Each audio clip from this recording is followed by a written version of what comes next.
ہمارا جو قومی شاعر ہے علامہ محمد اقبال، اس کے بارے میں زیادہ تر لوگ کہتے ہیں کہ یہ قوم پرست تھا، تو کیا واقعی یہ قوم پرست تھا یا نہیں؟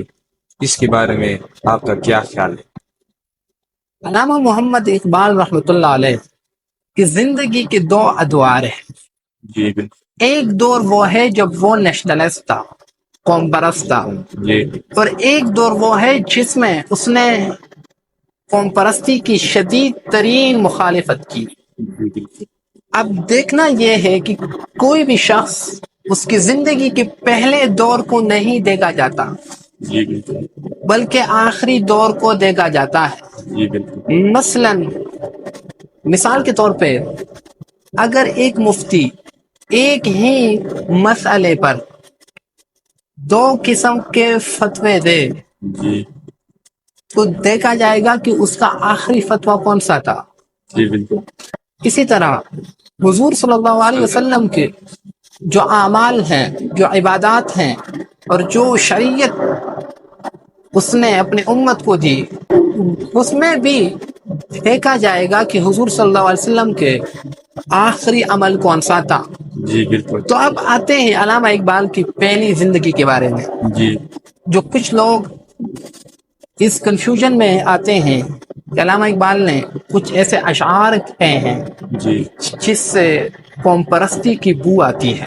جی مثال کے طور پر علامہ اقبال کا ایک ترانہ ہے، ترانہ ہندی، جی جو 1905 میں تقریباً شائع ہوئی، جی بالکل۔ اور یہ اتنی مقبول ہوئی کہ جب انڈیا اور پاکستان جدا ہوئے جی تو بالکل۔ اسی دن انڈیا کے پارلیمنٹ میں ایک خاتون سوچیتا کرپلانی نے جی بالکل۔ یہ ترانہ ہندی گائی۔ میں آپ کو کچھ وہ سناتا ہوں اشعار۔ علامہ اقبال ہندوستان کے سرزمین کے بارے میں کہتے ہیں، جی سارے جہاں سے اچھا ہندوستان ہمارا، جی واہ جی واہ، ہم بلبلے ہیں اس کی، وہ گلستان ہمارا، واہ جی گودی میں کھیلتی ہے جس کے ہزاروں ندیاں، جی گلشن ہے جس کے تھم سے رش کے جنا ہمارا، اے آب گنگا وہ دن یاد ہے تجھ کو، اترے تیرے کنارے جب کارواں ہمارا، واہ جی واہ۔ مذہب نہیں سکھاتا آپس میں پیر رکھنا، جی بالکل۔ ہندی ہیں ہم وطن ہیں ہندوستان ہمارا۔ ہمارا۔ بلکہ علامہ اقبال نے اس دور میں ایک ایسا شعر کہا ہے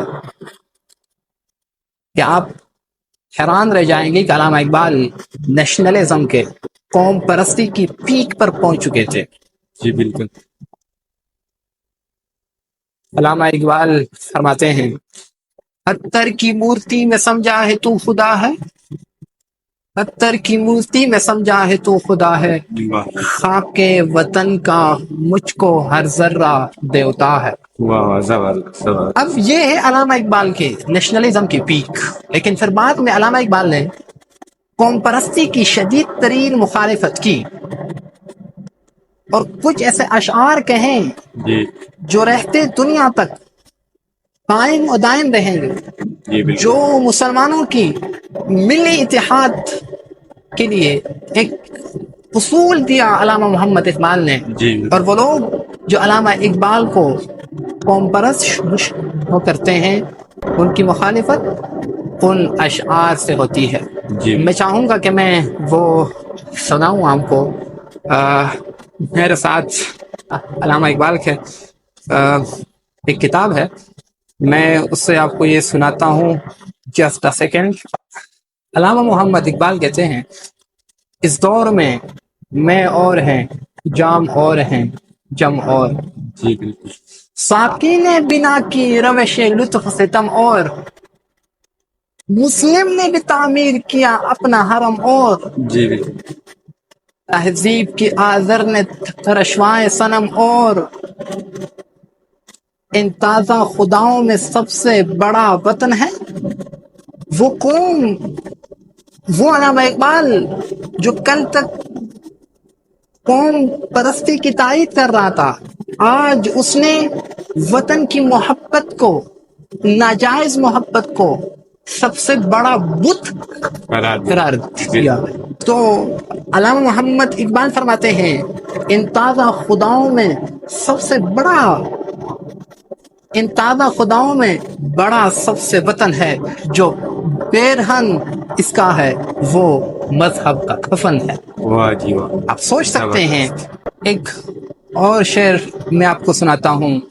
بازو تیرا توحید کی قوت سے قوی ہے، بازو تیرا توحید کی قوت سے قوی ہے، اسلام تیرا دیس ہے تو مستفوی ہے۔ واہ جی واہ، علامہ محمد اقبال نے اسلام کو وطن قرار دیا کہ فیصلے اسلام کے مطابق ہوں گے، وطن کے مطابق پرستی نہیں۔ کے مطابق نہیں ہوں گے۔ تو یہ ایک کھلی دلیل ہے کہ اگرچہ علامہ اقبال کا ایک دور وہ رہا ہے کہ اس نے قوم پرستی کی تائید کی، لیکن ہر انسان کے پہلی لائف کو نہیں دیکھنا، آخری زندگی کو آپ کو دیکھنا ہے۔ یہاں ایک اور بات میں کرتا چلوں کہ اکثر ہمارے ایسے لوگ جو پہلے مثال کے طور پر شوبز کی دنیا میں کام کرتے ہو یا کوئی اور غلط کام کرتے ہو اور بعد میں اللہ رب العزت ان کو توفیق دے اور وہ اسلام کی طرف آئیں، تو اکثر ہمارے لوگ ان کے پرانے زندگی کے بارے میں ذکر کرتے ہیں کہ یہ تو پہلے ایسا تھا ایسا تھا۔ او بھائی اب چھوڑ دو، اب وہ دین کی طرف آ چکا ہے۔ ابھی کی زندگی کو دیکھو نا، کتنے ایسے صحابہ کرام تھے جس نے رسول اللہ صلی اللہ علیہ وسلم سے فرمایا یا رسول اللہ میں مسلمان ہونا چاہتا ہوں لیکن اس شرط پر کہ میرے پچھلے گناہ معاف ہو جائیں۔ تو اللہ کے رسول نے فرمایا آپ اسلام لائیے، اسلام کی خاصیت یہ ہے کہ وہ پچھلے گناہوں کو معاف کر دیا جائے، کر دیتے ہیں، وہ پچھلے گناہوں کو مٹا دیتے ہیں۔